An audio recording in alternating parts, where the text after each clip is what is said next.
Once a little boy went out with his grandfather. एक बार एक छोटा लड़का अपने दादाजी के साथ बाहर गया. While roaming around in market. While का मतलब के दौरान, roaming का मतलब घूमना. तो बाजार में घूमते हुए in market at one place they saw. एक स्थान पर उन्होंने देखा that a shoemaker कौन होता है? मोची. That a shoemaker was being insulted by customer. एक shoemaker की इंसल्ट की जा रही थी, अपमान किया जा रहा था. किसके द्वारा? ग्राहक के द्वारा. Customer was shouting at him. Customer उस पर चिल्ला रहा था. एंड कंप्लेनिंग, और शिकायत कर रहा था. किस बारे में? About that something was wrong with his shoes that shoe maker made for him. किस बारे में शिकायत कर रहा था? जो उन जूतों के बारे में जो शू मेकर ने उसके लिए, कस्टमर के लिए बनाए थे, उनमें कुछ गड़बड़ थी इसलिए. इवन आफ्टर सीइंग दैट, ये सब देखने के बाद,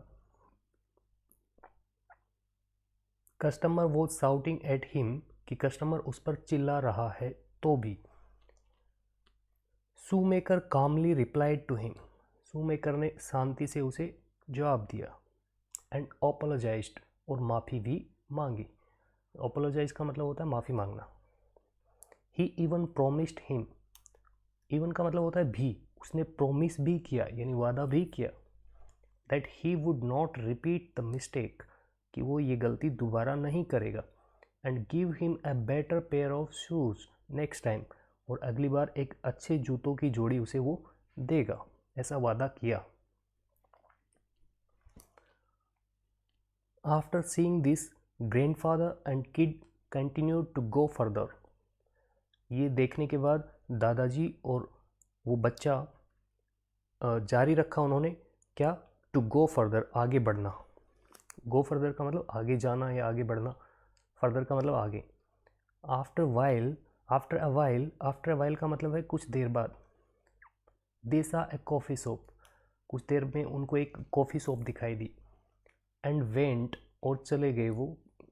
इनसाइड, उसके अंदर, कॉफ़ी शॉप के अंदर वो चले गए. आफ्टर गेटिंग सीटेड देयर, वहाँ पर बैठने के बाद, they ordered some snacks and coffee. उन्होंने ऑर्डर दिया कुछ स्नैक्स और कॉफ़ी का. At table next to theirs. देखो, नेक्स्ट टू दियर्स का मतलब होता है बगल वाली. उनके बगल वाली जो टेबल थी, नेक्स्ट टू का मतलब के बगल में, तो नेक्स्ट टू दियर्स का मतलब उनके बगल वाली टेबल के पास. देखा, उन्होंने देखा, दादाजी और किड्स ने. दे किसके लिए यूज हुआ? दादाजी और किड्स के लिए, किड के लिए. उन्होंने देखा waiter requesting man to move he chair. Waiter जो होटल वगैरह में काम करते हैं, वो एक आदमी से रिक्वेस्ट कर रहा था चेयर को मूव करने के लिए, खिसकाने के लिए. सो दैट, क्यों कर रहा था वो? इसलिए, ताकि. सो दैट का मतलब ताकि. ही कुड गेट बाई, वो वहाँ से गुजर सके. But instead of moving he chair, instead of का मतलब होता है के बजाय. चेयर को मूव करने के बजाय, दैट मैन, वह व्यक्ति, स्टार्टेड टू अब्यूज, उसने शुरू कर दिया. स्टार्टेड यानी शुरू कर दिया था. क्या करना? टू अब्यूज, गाली देना. That waiter and even refused, उस वेटर को गाली देना शुरू कर दिया था. एंड इवन रिफ्यूज, देखो फिर इवन का यूज हुआ. इवन का मतलब है भी. और ये भी क्या किया उसने, और क्या किया? Even refuse to move that chair, और उस चेयर को मूव करने से मना भी कर दिया. रिफ्यूज करने का मतलब होता है मना करना.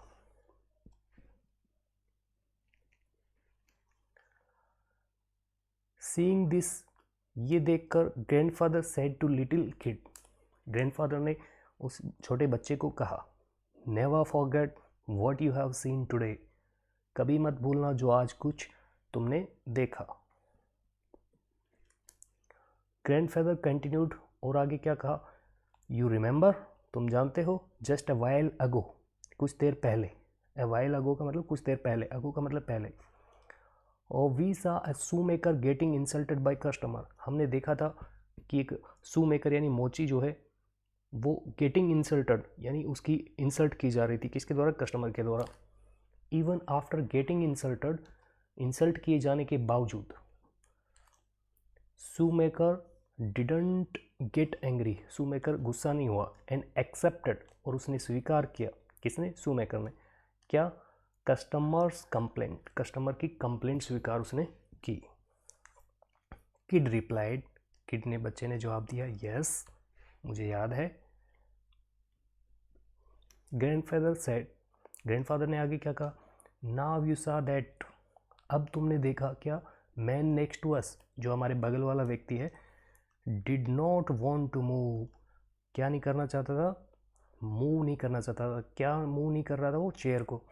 Even when waiter requested him to, और इवन वेन का मतलब के बावजूद भी, किसके बावजूद? वेटर के द्वारा रिक्वेस्ट करने के बावजूद भी वो चेयर को मूव नहीं किया। फिर बच्चे ने जवाब दिया, किड रिप्लाइड, यस मुझे याद है। ग्रैंडफादर कंटिन्यूड, आगे क्या कहा ग्रैंडफादर ने? From this you can learn that, इससे आप सीख सकते हो क्या? Man who perform some useful task, ऐसे व्यक्ति, है ना, हु का मतलब वैसे तो कौन होता है, लेकिन यहाँ पर मैन के लिए आया है, ऐसे व्यक्ति जो, यहाँ पर हु का मतलब क्या है? जो परफॉर्म करते हैं, है ना, जो व्यक्ति कुछ उपयोगी कार्य करते हैं, यूजफुल टास्क करते हैं, आर नॉट बॉदर्ड, वो किसी से परेशान नहीं होते, बाय द वे, किससे परेशान नहीं होते? द वे यानी उस तरीके से, दे आर ट्रीटेड, उनको जिस भी तरीके से उनको ट्रीट किया जाए वो आराम से सुन लेते हैं, वो किसी से परेशान नहीं होते। Even if someone treat them as useless, चाहे कोई उनको व्यर्थ ही कोई क्यों ना समझे, यूजलेस ही क्यों ना समझे।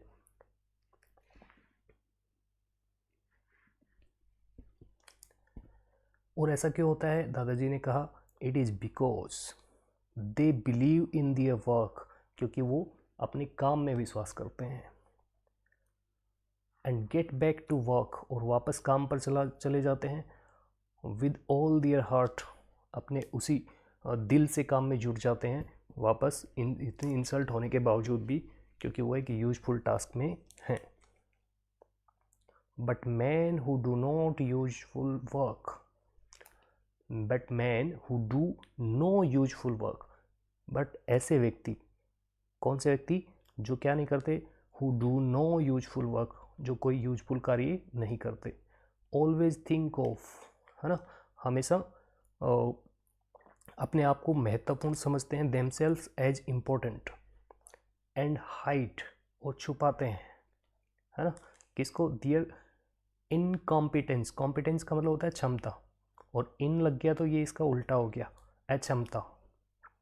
बिहाइंड दियर अथॉरिटी, अपने पावर के पीछे, अपने अधिकार के पीछे वो अपनी अक्षमता को छिपा लेते हैं।